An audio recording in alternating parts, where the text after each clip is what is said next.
Hello viewers, কেমন আছেন সবাই? আশা করছি আপনারা সবাই ভালো আছেন। নতুন ইউটিউব গচ্ছিক আপডেটে আপনাকে স্বাগতম।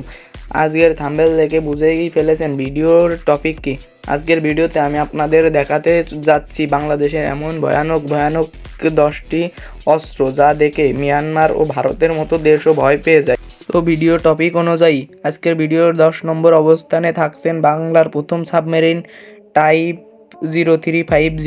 এটা চীনের তৈরি ডিজিটাল ইলেকট্রিক সাবমেরিন। এই সাবমেরিনটি বাংলাদেশের কাছে 2টি আছে। আজকের ভিডিও 9 নম্বর অবস্থানে রয়েছেন FM90 এয়ার ডিফেন্ডার সিস্টেম। এই অস্ত্রটি সর্বলভ দূরত্বের এয়ার ডিফেন্সের জন্য ব্যবহৃত হয়। FM90 অস্ত্রটি বাংলাদেশের কাছে 6টি আছে।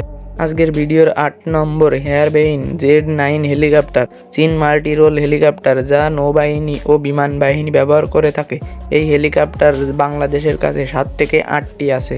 আজকের ভিডিওর 7 নম্বর অবস্থানে K-8 ফাইটার ট্রেনার বিমান। এই বিমানটি তৈরি করেছেন চীনের তৈরি এই বিমানটি প্রশিক্ষণ ও লাইট অ্যাটাকের জন্য ব্যবহার করা হয়ে এই বিমানটি বাংলাদেশের কাছে 23টি আছে। আজকের ভিডিওর 6 নং অবস্থানে রয়েছে F7BG অথবা MB যুদ্ধ বিমান। এই বিমানটি চীন তৈরি করেছেন যা বাংলাদেশের মানুষের কাছে 16টির মতো রয়েছে।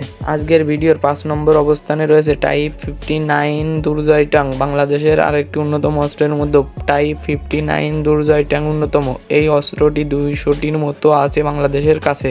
আজকের ভিডিও 4 নম্বর অবস্থানে রয়েছে টাইপ এ মেরিল মিসাইল। বাংলাদেশের মধ্যে ভয়ঙ্কর অস্ত্রের মধ্যে এটি একটি অন্যতম। এই মিসাইল বাংলাদেশের কাছে কি পরিমাণ মিসাইল রয়েছে তা গোপন রাখা হয়েছে, এখন পর্যন্ত কেউ জানে নাই।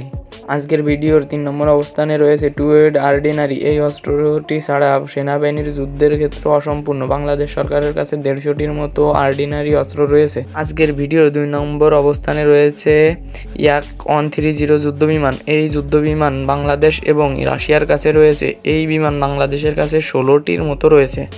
আজকের সর্বশেষ অস্ত্রটি দেখার আগে চ্যানেলটিকে সাবস্ক্রাইব করে লাইক করে কমেন্টে বলে যাবেন 1 কেজি তুলা ও 1 কেজি লোহার মধ্যে কোনটি ওজন বেশি। আপনি যদি বলতে পারেন তাহলে বুঝে নিব আপনি একটি লিজেন্ড। আজকের ভিডিওর 1 নম্বর অস্ত্রটি হলো মিন্স প্লাস সাবমেরিন। বাংলাদেশের সাবমেরিনগুলো ভারত ও মিয়ানমারের কাছে হুমকির মতো। বাংলাদেশ নৌবাহিনীর কাছে মোট 2টি সাবমেরিন রয়েছে যা চীনের থেকে কেনা হয়েছে। তো আজকের ভিডিও এই পর্যন্তই। আপনার কাছে কোন অস্ত্রটি বেশি ভালো লেগেছে কমেন্ট বক্সে জানাবেন। নেক্সট ভিডিও দেখার জন্য চ্যানেলটিকে সাবস্ক্রাইব করে রাখুন। ভালো থাকবেন, সুস্থ থাকবেন। আল্লাহ হাফেজ।